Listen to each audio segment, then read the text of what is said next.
قربانی کرنے والا شخص اپنے بال اور ناخنوں کو کاٹ سکتا ہے یا نہیں کاٹ سکتا؟ اگر قربانی کرنے سے پہلے کسی شخص نے اپنے بال اور ناخنوں کو کاٹا تو اس کی قربانی ہوگی یا نہیں ہوگی؟ اس مسئلے کو غور سے سنیے، بہت سے لوگ اس میں غلطی کرتے ہیں۔ قربانی کرنے والے حضرات اپنے بال اور ناخنوں کو کاٹتے ہیں، ان کو اس مسئلے کا علم نہیں ہے۔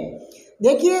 جو حضرات قربانی کرتے ہیں، قربانی کرنے کا ارادہ رکھتے ہیں، ان کے لیے مستحب ہے کہ وہ اپنے بال اور ناخنوں کو اس وقت تک نہ کاٹے جب تک وہ عید کی نماز پڑھ کر قربانی نہ کرے۔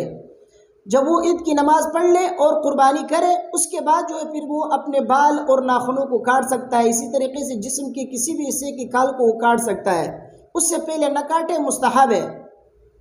کیونکہ ترمذی شریف کی حدیث سے حضرت ام سلمہ رضی اللہ تعالی عنہا نے روایت کی، نبی کریم صلی اللہ علیہ وسلم سے فرماتی ہے کہ نبی کریم صلی اللہ علیہ وسلم نے فرمایا، جو شخص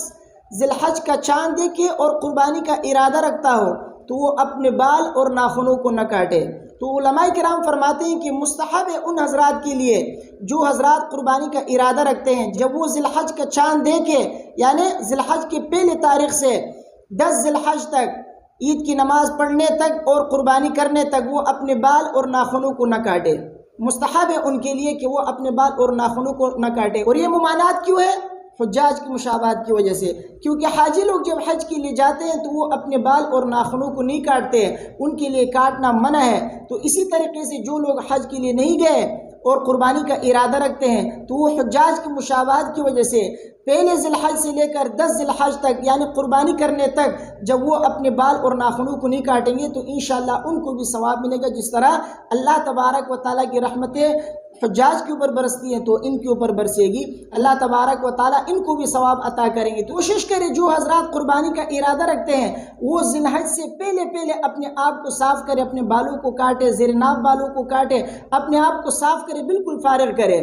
بعد میں، تاکہ آپ کے لیے مسئلہ نہ ہو۔ ہاں، وہ حضرات جن کی زیر ناف کے بالوں پر اور اسی طریقے سے ان کے ناخنوں کے اوپر 40 دن اور اس سے بھی زیادہ گزر گئے تو ان کے لیے ضروری ہے کہ وہ اپنے زیر ناف کے بال کو صاف کرے، اپنے ناخنوں کو کاٹے، پھر وہ مستحب پر عمل نہ کرے، کیونکہ 40 دن سے بھی جب زیادہ ہو گئے تو اب ان کے لیے ضروری ہے کہ وہ زیر ناف بال کاٹے اور اپنے ناخنوں کو کاٹے۔ جن حضرات کے اوپر اتنے ایام نہیں گزرے بلکہ 40 دن سے کم گزرے ہیں، مثلا 10 دن یا 15 دن گزر گئے، تو پھر ان کو چاہیے استحباب پر عمل کرے، وہ جو ہے قربانی کرنے تک اپنے بال اور ناخنوں کو نہ کاٹے، مستحب ہے۔ اور اگر کسی شخص نے اپنے بال اور ناخنوں کو کاٹا قربانی کرنے سے پہلے تو اس سے قربانی کے اوپر کوئی اثر نہیں پڑے گا، آپ کی قربانی ہو جائے گی، کوئی مسئلہ نہیں ہے۔